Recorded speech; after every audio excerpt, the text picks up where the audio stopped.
नमस्कार छात्रों, RCI defence academy की ऑनलाइन क्लासेज में आपका स्वागत है। मेरा नाम महेश सिंह शेखावत है। मुझे 9 साल हो गए हैं भारतीय थल सेना, वायुसेना, जल सेना के छात्रों को पढ़ाते हुए।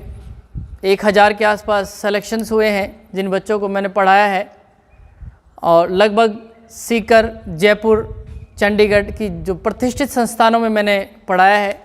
तो दोस्तों, मैं एक टॉपिक आपके सामने रखता हूँ, हाइट एंड डिस्टेंस, जो एनडीए में भी जिसके 2 क्वेश्चन फिक्स हैं, नेवी में भी जिसके क्वेश्चन आते हैं, एयरफोर्स में भी आते हैं। तो हम उस टॉपिक को लेके चलते हैं, हाइट एंड डिस्टेंस। देखिए, सबसे पहली बात तो ये है कि हाइट एंड डिस्टेंस एक टॉपिक है जिसमें ट्रिग्नोमेट्री का यूज होगा, जो 11th क्लास में या 10th क्लास में आपने पढ़ी है। तो सबसे पहले हाइट एंड डिस्टेंस के बारे में समझते हैं कि इसमें कहाँ पे यूज आती है, किस तरीके से इसके क्वेश्चन सोल्व किए जाते हैं। सबसे पहले मैं आपको ये बताऊं कि इसमें 2 टाइप के एंगल्स काम में आते हैं। ओके, एक एंगल ऑफ एलिवेशन, एक एंगल ऑफ डिप्रेशन। यानी एंगल ऑफ एलिवेशन, देखिए सबसे पहले मैं आपको एक चीज़ बताऊं कि हम जब ऊपर की तरफ देखते हैं तो हमारी एक आई के हॉरिजॉन्टली एक लाइन बन जाती है, और जिस ऑब्जेक्ट को हम देखते हैं एज एन ऑब्जर्वर, तो फिर वो हम ऑब्जर्वर हो जाते हैं और ऑब्जेक्ट से हमारी आई कनेक्ट हो जाती है, और उसके बेस पे हम लोग हाइट एंड डिस्टेंस के तमाम क्वेश्चन सोल्व करते हैं। देखिए, सबसे पहले इसका कॉन्सेप्ट डिस्कस करते हैं हम लोग, एंगल ऑफ एलिवेशन क्या होता है।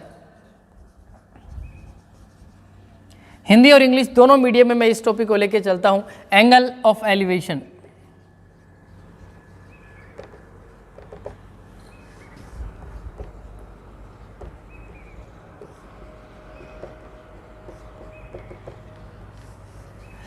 उन्नयन कोण, एंगल ऑफ एलिवेशन क्या होता है। मैं इंग्लिश में लिखूंगा डेफिनेशन, मैं आपको हिंदी में एक एक चीज़ बताऊंगा, ठीक है। When any observer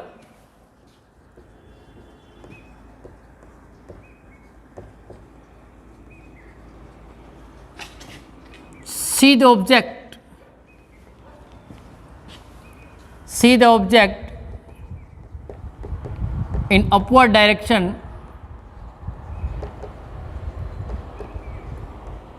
and angle made on its eye is called angle of elevation।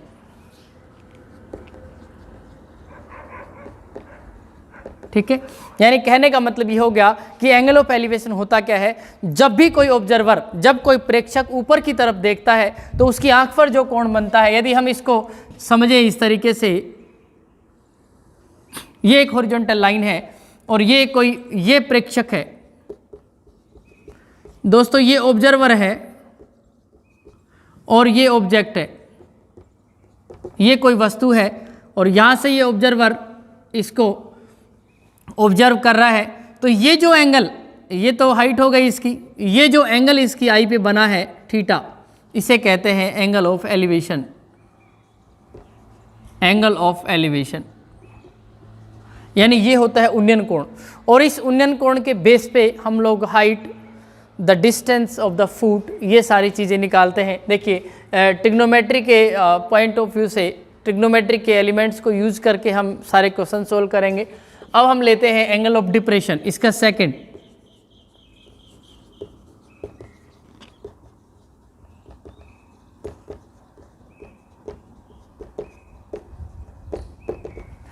देखिए, angle of elevation, angle of depression को हिंदी में बोलते हैं अवनमन कोण, ठीक है। मैं आपको इसकी डेफिनेशन बताता हूं कि when any observer see in downward direction, any observer see in downward direction, then angle made on its eye is known as angle of depression।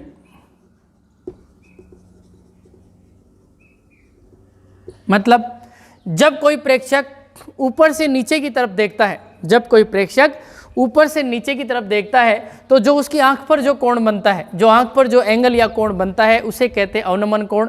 इसका पिक्चराइजेशन करते हैं। देखिए, सपोज करिए कि यहाँ पे कोई ऑब्जेक्ट है, प्रेक्षक ऑब्जर्वर है, और वो नीचे की तरफ देख रहा है। यहाँ ऑब्जेक्ट है, यहाँ कोई वस्तु मान लीजिए, और ये हॉरिजॉन्टल लाइन हमने ड्रॉ की।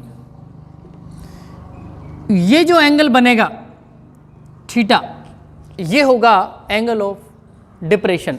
ओके, अब आप बात करते हैं। देखिए, जब ऊपर से नीचे की तरफ देखा, नीचे से ऊपर की तरफ और ऊपर से नीचे की तरफ, इसमें देखिए ये एंगल था एंगल ऑफ एलिवेशन, ये था उन्नयन, और ये है अवनमन। देखिए, एक उन्नयन कोण और एक अवनमन कोण आपको दिख रहे हैं यहाँ पे।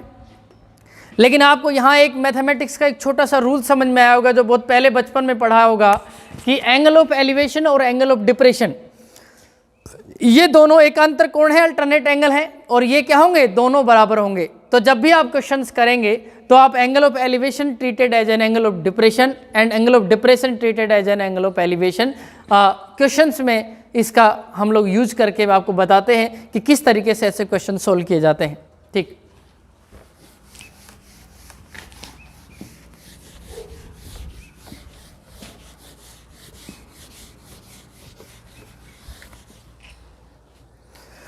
देखिए दोस्तों, एंगल ऑफ एलिवेशन और एंगल ऑफ डिप्रेशन, इससे रिलेटेड मैं कुछ बेसिक क्वेश्चंस लेता हूँ। कुछ क्वेश्चंस मैं हिंदी में लिखता हूँ। एक पतंग की डोर की लंबाई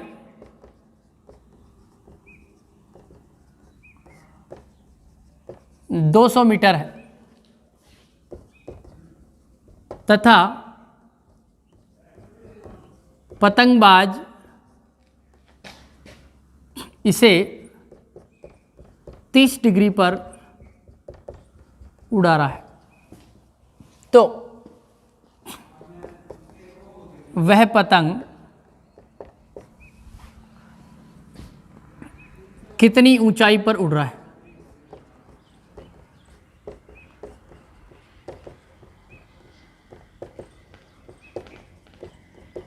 ठीक है, ये क्या कह रहा है? ये कह रहा है कि भाई एक पतंग उड़ा रहा है कोई व्यक्ति, और पतंग उड़ा रहा है और उसकी जो डोर है वो 200 मीटर लंबी है, और हमसे पूछ ये रहा है कि कितनी ऊंचाई पर वो पतंग उड़ रहा है। तो हम लोग सॉल्यूशन लेते हैं।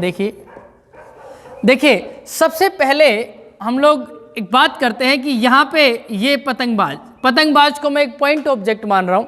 ठीक है, यहाँ ये पतंगबाज है और ये पतंग उड़ा रहा है कितने, 200 मीटर की डोरी के साथ, यानी उसकी डोरी है 200 मीटर की, और हॉरिजॉन्टली ये 30 डिग्री का एंगल यहाँ बन रहा है, और हमसे ये पूछा गया है कि इसकी हाइट कितनी है। ठीक है, हाइट हमसे पूछी गई है। तो सबसे पहले तो आप देखिए, आपके पास 3 एलिमेंट है, 2 एलिमेंट आपको दे रखे हैं ट्रिग्नोमेट्री के, ट्रायंगल के, एक एलिमेंट आपको निकालना है। आपने यदि मैं आपको थोड़ा सा बेसिक समझाऊं, यदि आपने हल्का सा भी ट्रिग्नोमेट्री पढ़ा है तो उसमें आपने एक चीज़ पढ़ी होगी, जैसे गांव में स्कूलों में आपने बचपन में पढ़ा होगा लाल बटा कक्का, आरबीएससी के स्टूडेंट्स, और सीबीएसई के बच्चों ने पढ़ा होगा पाकिस्तान भूखा प्यासा, हिंदुस्तान हरा भरा। ठीक है, ये 2 कॉन्सेप्ट आपने पढ़े होंगे, ये याद करने का कोई तरीका है। ठीक है, तो ये देखिए, लंब करण, इसको कहते हैं परपेंडिकुलर हाइपोटेन्यूज, आधार करण, बेस हाइपोटेन्यूज, लंब आधार, परपेंडिकुलर एंड बेस। तो मैं आपसे कहता हूं कि देखिए, साइन थीटा जब आप यूज करेंगे तो L/K या फिर P/H, कोस थीटा में A/K या B/H, और टेन थीटा जब आप यूज करेंगे तो L/A या P/B। ये बेसिक ट्रिग्नोमेट्री है। यदि आप इतना सा भी ध्यान रखते हैं तो लगभग क्वेश्चंस आप कर लेंगे। देखिए, यहाँ पर देखिए, मुझे ये निकालना है परपेंडिकुलर निकालना है, एंगल ये दे रखा है, हाइपोटेन्यूज मेरे पास है, तो आप बताइए मैं कौन सा एंगल यूज करूं। तो देखिए, साइन थीटा यदि मैं यूज करता हूं तो मुझे परपेंडिकुलर और बेस दोनों की जरूरत पड़ेगी, लेकिन परपेंडिकुलर तो ये रहा और बेस ये रहा, मेरे पास तो दोनों ही नहीं है। यदि मैं कोस थीटा यूज करता हूँ तो मुझे बेस चाहिए और हाइपोटेन्यूज चाहिए, तो बेस चाहिए और हाइपोटेन्यूज चाहिए, मुझे हाइपोटेन्यूज दे रखा है। यदि मैं टेन थीटा यूज करता हूँ तो मुझे परपेंडिकुलर भी चाहिए और बेस भी चाहिए, परपेंडिकुलर चाहिए और बेस भी चाहिए। तो ठीक है, मैं यहाँ कोस थीटा यूज करता हूँ। देखिएगा cos 30 degree is equal to, cos theta क्या है, आधार बटा कर्ण, आधार क्या है x और कर्ण क्या है 200। अब कोस 30 की वैल्यू क्या होती है, देखिए कोस 30 की जो वैल्यू होती है वो होती है साइन 60 की वैल्यू के इक्वल, ठीक है। तो साइन 60 होता है √3/2,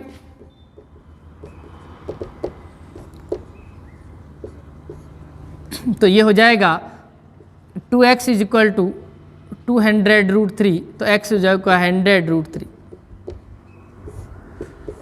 तो ये जो आ जाएगी आपकी 100√3 मीटर, यानी कि जो पतंगबाज जो पतंग उड़ा रहा है वो 100√3 की ऊंचाई पर उड़ा रहा है, ठीक है। यदि इसी में अगला एक छोटा सा क्वेश्चन लेते हैं, एक खंबे की ऊंचाई उसकी परछाई के बराबर है,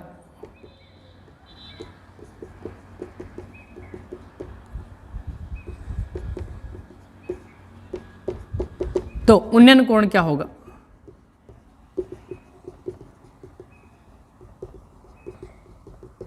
ठीक है, इंग्लिश मीडियम के बच्चे इसको कहेंगे कि height of a pole is equal to their shadow, then what is the angle of elevation. Just हम लोग ये बात करते हैं कि ये जो है ये पोल है और इसकी जो शैडो है वो ये है, और ये भी x है और ये भी x है, और एंगल ऑफ एलिवेशन हमसे पूछा गया है थीटा। तो देखिए tan theta is equal to x/x, यानी 1 theta is equal to 45 degree. इस तरीके के बेसिक क्वेश्चंस मैं आपको कुछ अच्छे क्वेश्चंस कराता हूँ, कॉन्सेप्ट बेस, कुछ टफ क्वेश्चंस कराता हूँ इसमें।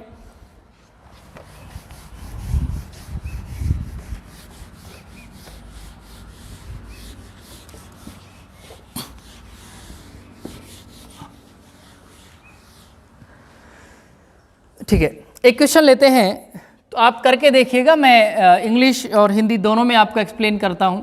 An aeroplane flying horizontally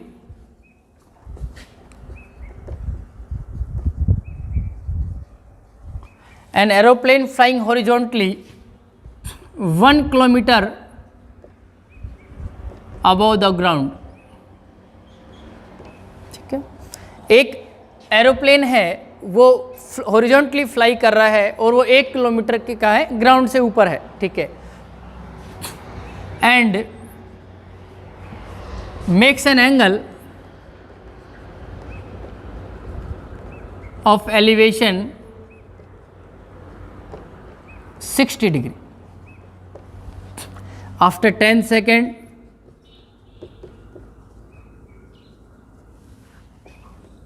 it makes angle 30 degree। Then find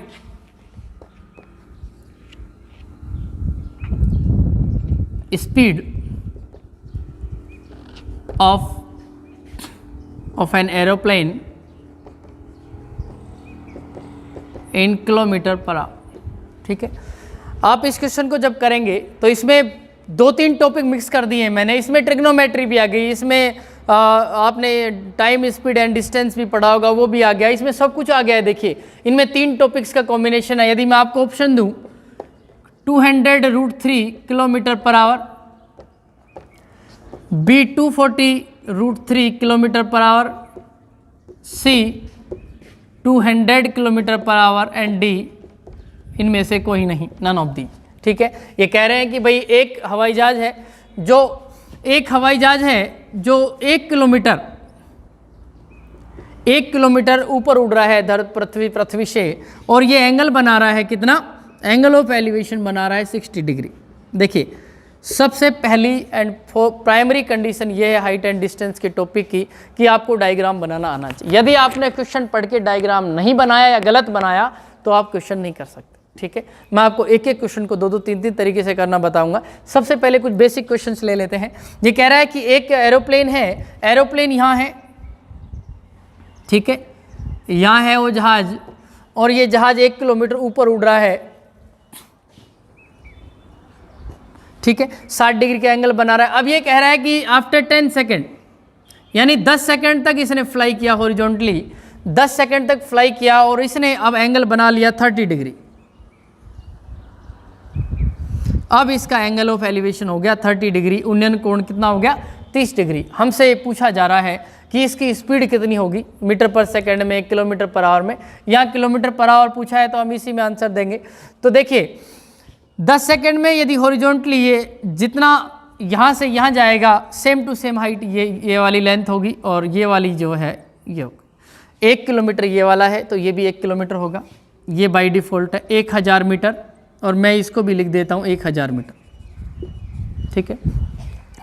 अब आपको देखिए सबसे पहली कंडीशन होती है मैथमेटिक्स में कि किसी भी बड़े से बड़े क्वेश्चन को आप पूरे को मत देखिए, नहीं तो आप सोल्व नहीं कर पाएंगे। सबसे पहला रूल है आप क्वेश्चन को टुकड़ों में पकड़िए। सबसे पहले तो देखिए ना तो आपके पास ये वाला बेस दिया हुआ ना ये वाला दिया हुआ है, आपके पास सिंपली 2 ट्रायंगल दिए हैं। मैं आपको इस ट्रायंगल की बात करता हूँ, ठीक है। हमें यहाँ पे क्या दे रखा है, हमें एक परपेंडिकुलर दे रखा है 1000 मीटर का, और एक एंगल दे रखा है 60 डिग्री का।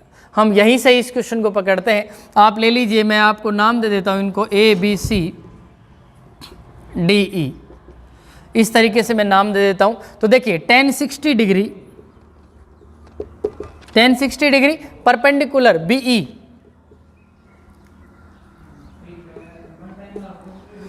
अपॉन AB, ठीक है, BE अपॉन AB। तो देखिए BE क्या है, BE क्या है 1000, और AB क्या है, AB है नहीं, तो ये 1060 कितना होता है √3, और ये 1000 बाई AB, तो AB है वो आ गया 1000 बाई √3 मीटर, यदि मीटर में ले रहे हैं तो ये, ठीक है। अब बात करते हैं कि AB आ गया 1000 बाई √3। अब इस चीज़ को आगे लेके चलते हैं। हमारे पास ये आ गया यहाँ पे 1000 अपॉन √3 मीटर। अब बात करते हैं हम लोग ट्रायंगल, इस बड़े वाले ट्रायंगल, ठीक है।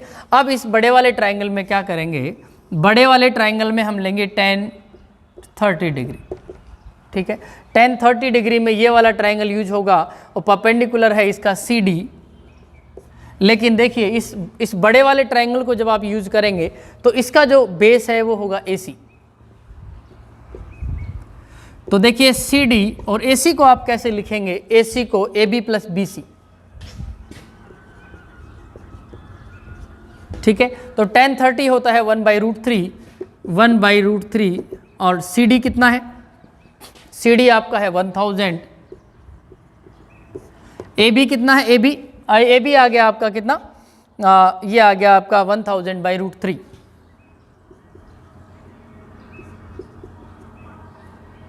ठीक है। आप सिंपली यदि इसको इस तरीके से सोल्व करना चाहते हैं कि 1/√3 CD कितना है 1000, और AC कितना है, AC को आप अभी AC रहने दीजिए, तो AC इक्वल टू आ जाएगा 1000√3, ठीक है। अब AC जो है AB प्लस BC, तो AB कितना है AC, AB plus BC is equal to 1000√3। तो AB कितना हो गया, AB है 1000/√3 प्लस BC 1000√3, और BC कितना आ गया 1000√3 1000/√3, ये हो जाएगा कितना, BC is equal to 3000 minus 2000 upon √3 becomes 2000/√3। आप ध्यान दें ये जो BC आया है, BC ये आया है 2000/√3, बस इसी की हमें ज़रूरत थी। कारण क्या था कि प्लेन E पॉइंट से फ्लाई करके और D पॉइंट तक 10 सेकंड में पहुंचा, टाइम हमारे पास था, डिस्टेंस हमारे पास आ गया, और हमने यदि हल्का सा भी 10वीं क्लास में पढ़ा हो तो आपने स्पीड इज इक्वल टू पढ़ा होगा डिस्टेंस अपॉन टाइम,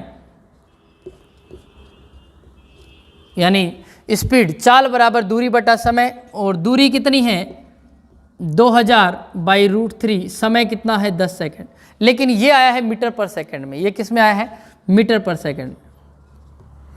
और आपने एक चीज़ और पढ़ी होगी, यदि आपने हल्का फुल्का यदि बचपन का याद हो, कि यदि किलोमीटर पर आवर में दिया हो और मीटर पर सेकंड में चेंज करना हो तो हम लोगों को कहा जाता था कि 5/18 से मल्टीप्लाई करो। वो इसलिए कहा जाता था कि 1 किलोमीटर और 1 आवर, देखिए 1 किलोमीटर में 1000 मीटर और 1 आवर में 3600 सेकंड, आप इसे कट करेंगे तो ये हो जाता है 5/18 के इक्वलेंट। मीटर पर सेकंड में दिया हो और किलोमीटर पर आवर में निकालना हो तो देखिए हम लोग ये करते थे कि 1/1000 अपॉन 1/3600, ये हो जाता था 18/5 किलोमीटर पर आवर, और ये मीटर पर सेकंड। ठीक है, तो मुझे क्या करना है, किलोमीटर पर आवर में निकालना है। मेरे पास मीटर पर सेकंड में आया है, ये मीटर पर सेकंड में आया है, और मुझे किलोमीटर पर आवर में निकालना है, तो हम इसे मल्टीप्लाई करेंगे 2000 अपॉन √3 इंटू 10, ठीक है, इंटू 18/5, ठीक है। जब आप इसे सोल्व करेंगे तो ये सोल्व होके आपके पास आ जाएगा 2000 अपॉन √3 इंटू 10 इंटू 18/5। जब आप इसे सोल्व करेंगे √3 240 √3 किलोमीटर पर आवर, यानी 240 √3 किलोमीटर पर आवर, ये आपका आंसर हो जाएगा। ठीक है,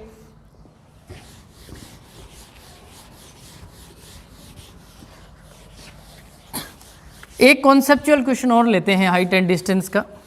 देखिए वैसे तो सैकड़ों क्वेश्चन बनाए जा सकते हैं एक नॉर्मल कंसेप्ट के बेस पे, हम एक छोटा क्वेश्चन और लेते हैं। चलो इसको हिंदी में लिखते हैं। हिंदी में इसको लिखते हैं कि एक मीनार का बिंदु ए से ठीक है, एक मीनार का बिंदु ए से उन्नयन कोण, मीनार का उन्नयन कोण का मतलब मैं चोटी से बात कर रहा हूं, ठीक है। एक मीनार का बिंदु ए से उन्नयन कोण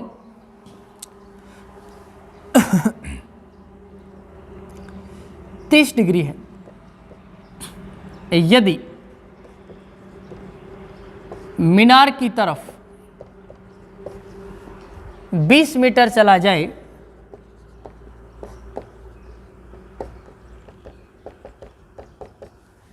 तो उन्नयन कोण 60 डिग्री हो जाता है। तो मीनार की ऊंचाई बताइए।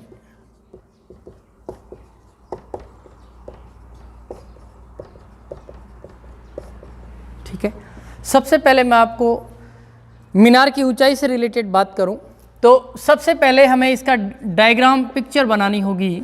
ये कह रहा है कि भाई एक मीनार है और पॉइंट ए से, बिंदु ए से उन्नयन कोण इसका 30 डिग्री है। ठीक है, ये कह रहे थे मीनार की तरफ हम लोग 20 मीटर चलें, यानी यहाँ मैं बी पॉइंट मान लेता हूँ और इस डिस्टेंस को मैं 20 मीटर मान लेता हूँ, और ये कह रहे हैं कि भाई यहाँ से इसका एंगल 60 डिग्री में कन्वर्ट हो जाता है और हमें हाइट चाहिए ये।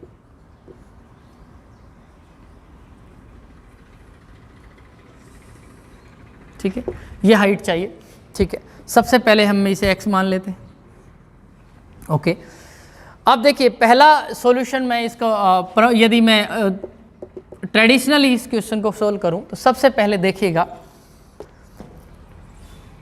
कि आपके पास एक इंटरनल ट्राइंगल है, ये वाला 60 डिग्री एंगल वाला। ठीक है, आप नाम दे दीजिए ए बी, यहाँ पे सी, यहाँ पे डी। ठीक है, आप लिखेंगे 1060 डिग्री, ये परपेंडिकुलर अपॉन बेस, परपेंडिकुलर है h अपॉन बेस है x, और 1060 होता है कितना √3 इज इक्वल टू h, तो h is equal to √3 is equal to h upon x, तो h is equal to √3x। H is equal to √3x। ठीक है, देखिए tan 60 जब आप लिखेंगे यहाँ पे तो ये हो जाएगा tan 60 क्या होता है, मैंने आपको बताया कि लंब बटा आधार, तो लंब है क्या h, आधार क्या x, तो लंब h अपन आधार x, तो √3h/x, h equal to √3x। Okay, अब बात करते हैं नेक्स्ट की ट्राइंगल नंबर, ये जो 30 डिग्री वाला ट्राइंगल है इसकी बात करते हैं। tan 30 degree, tan 30 degree, tan 30 degree में क्या होगा, tan 30 में जो बेस आएगा वो आएगा 20 + x।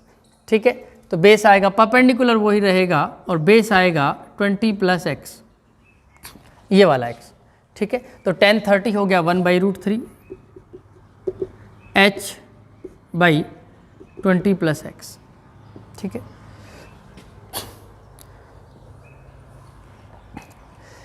अब हम क्रॉस मल्टीप्लाई करें तो ये हो जाएगा √3h is equal to 20 + x। ठीक है, √3h is equal to 20 + x, और x देखिए h की वैल्यू जो है वो आप लिख सकते हो √3x, √3 और यहाँ पे √3x is equal to 20 + x। ठीक है, तो यहाँ पे देखिएगा ये हो जाएगा 3x is equal to 20 + x, तो ये हो जाएगा x is equal to x, देखिए √3x, ये हो जाएगा √3 × √3। आप x को h के फॉर्म में लिख लेंगे। यहाँ पे देखिए, यहाँ पे आप x जो है x इज इक्वल टू आ जाएगा h/√3, इसको ऐसे यूज करिए, x को h/√3, और यहाँ से आ गया tan 30 h/20 + x, इसको इधर सोल्व करते हैं। tan 30 is equal to h/20 + x, ये हो जाएगा 1/√3 h/20 + x, तो 20 + x, इसको क्रॉस मल्टीप्लाई करेंगे 20 + x is equal to √3h, x की जगह आप रख दीजिए h/√3, तो 20 + h/√3 is equal to √3h। ठीक है, तो आप देखिए इसको उधर ले जाइए, √3h - h/√3, √3h - h/√3 is equal to 20, तो इसके देखिए 3h - h/√3 is equal to 20, तो ये हो जाएगा 2h इज इक्वल टू 20√3, तो h आ गया 10√3 मीटर। देखिए हाइट जो आ गई वो आ गई 10√3 मीटर। ठीक है, इसी क्वेश्चन को हम लोग दूसरे प्रोसीजर से यानी दूसरे तरीके से शॉर्ट में समझना चाहें तो सबसे पहले आपको एक चीज़ समझनी पड़ेगी कि देखिए, सबसे पहले आप देखिए tan के 3 एंगल्स के लिए कुछ एक थ्योरी जनरेट करते हैं, उसके बाद इसकी शॉर्टकट बनाते हैं। देखिए कुछ लोग कहते हैं कि भाई d बराबर h cot θ1 - cot θ2, ये शॉर्ट ट्रिक भी है। ठीक है, और आपको हाइट निकालनी है तो अब h बराबर हो गया क्या, d/cot θ1 - cot θ2। ठीक है, इसमें रख लीजिए आप और रख के सॉल्व करिए। देखिए h बराबर d कितना है, डिस्टेंस कितनी चला 20, cot θ1 यानी cot θ1, देखिए cot θ यानी cot 30, इसको रख देते हैं cot 30 - cot 60, h बराबर 20/, अब cot 30 कितना होता है, tan 60 के इक्वल, और tan 60 होता है √3, और cot 60 tan 30 1/√3, तो आप कितना आ जाएगा 20/, ये हो जाएगा 3 - 1/√3, ये √3 ऊपर 20√3/2 यानी 10√3 मीटर। ये हो गया इसका मेथड नंबर सेकंड, ये था इसका मेथड नंबर फर्स्ट। इसको हम लोग कम से कम 5 तरीके से इस क्वेश्चन को कर सकते हैं। ठीक है, एक तरीका और लेते हैं इसका, मैं आपको एक हल्का सा एक थ्योरी जनरेट करता हूँ इसी क्वेश्चन के लिए। देखिए आप इसे ध्यान से देखिएगा, यदि मैं 30 डिग्री की बात करता हूँ यानी tan 30 डिग्री की बात करता हूँ, देखिए tan 30 डिग्री का मतलब होता है 1/√3। ठीक है, मैं इसको x/√3x लिख सकता हूँ। ठीक है, मैं शॉर्टकट बता रहा हूँ, थोड़ा लिख सकता हूँ। तो यानी कुल मिला के यदि मैं एक ट्राइंगल जनरेट करूँ और मैं ये लिखना चाहूँ कि ये 30 डिग्री है, तो मैं ये लिख सकता हूँ। इसको कुछ इस तरह बना लेते हैं। यदि मैंने यहाँ 30 डिग्री लिखा तो ये हो जाएगा परपेंडिकुलर, क्या हो जाएगा x, और बेस हो जाएगा √3x। दोस्तों हम लोगों ने एक चीज़ जानी होगी कि परपेंडिकुलर का स्क्वायर इज इक्वल टू, यदि आप परपेंडिकुलर का स्क्वायर हिंदी में आपने सुना होगा, इंग्लिश में सुना होगा, हाइपोटेन्यूज का square is equal to base का स्क्वायर प्लस परपेंडिकुलर का स्क्वायर, ये सुना होगा। ये बहुत, यानी हिंदी में कहेंगे तो इसको कर्ण का स्क्वायर इज इक्वल टू आधार का स्क्वायर प्लस लंब का स्क्वायर, ये सुना होगा। तो देखिए मुझे कर्ण निकालना है, और कर्ण निकालेंगे तो क्या हो जाएगा, हाइपोटेन्यूज का square is equal to √3x का होल स्क्वायर प्लस x का होल स्क्वायर, यानी कि ये हो जाएगा 3x square plus x square यानी 4x स्क्वायर, यानी h is equal to √4x square, it means 2x, यहाँ पे आ जाएगा 2x। शुरुआत में थोड़ा सा डिफिकल्ट लग रहा होगा, इसका एक बहुत अच्छा वो निकल के आएगा। यदि 60 डिग्री एंगल की बात की जाए, 45 की ले लेते हैं, 45 डिग्री की बात की जाए tan में, तो इसको हम लिख सकते हैं tan 45 होता है कितना, 1 होता है, और मैं इसको 1/1 भी लिख सकता हूँ और इसको x/x भी लिख सकता हूँ। तो ऐसे केस में हम लोग इसको भी x लिख देंगे, इसको भी x लिख देंगे, और ये क्या हो जाएगा, ये कितना हो जाएगा √2x। देख लीजिए आप, x स्क्वायर 2x स्क्वायर का वो ब्रैकेट से बाहर आ जाएगा, और 60 डिग्री की यदि बात करें तो ये हो जाएगा tan 60 होता क्या है √3, इसको मैं 1 लिख सकता हूँ, तो इसको लिख सकता हूँ √3x/x। ठीक है, तो आप कुल मिला के इसको ऐसे लिख सकते हैं कि ये हो जाएगा परपेंडिकुलर √3x और ये x, और ये हो जाएगा 2x। ठीक है, इस कॉन्सेप्ट को इस टॉपिक में यदि हम लगाएं, इस कॉन्सेप्ट को इस टॉपिक में लगाएं, तो देखो कैसे निकल के आता है इसका सॉल्यूशन।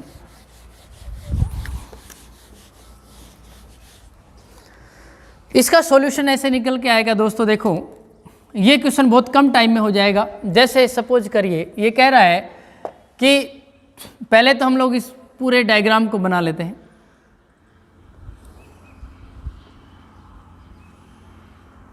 ये एंगल है 30 डिग्री, ये एंगल है 60 डिग्री, ये 20 मीटर का डिस्टेंस है। ठीक है, अब देखिए 60 डिग्री के लिए आप देखिए ये हो जाएगा √3x और ये x, यानी ये तो है √3x और ये है x, इसकी बात। ठीक है, ये तो √3x और x, और tan 30 डिग्री के लिए देखिए ये तो x है और ये √3x है, यानी ये पूरा का पूरा तो है √3x, और ये कह रहा है ये x, ये वाला x, लेकिन ये x तो मान लो इसको x कहें, यदि ये x है और ये √3x है, यानी सेम परपेंडिकुलर तो हो नहीं सकते अलग अलग। तो हम लोग क्या करेंगे, एक काम करते हैं, √3x और x है, इसमें से ये जो है ना यहाँ तक का, ये हो जाएगा, यहाँ की जो डिस्टेंस है ये तो कितनी है 20, और ये है √3x, तो यहाँ वाली जो डिस्टेंस है वो क्या हो गई ये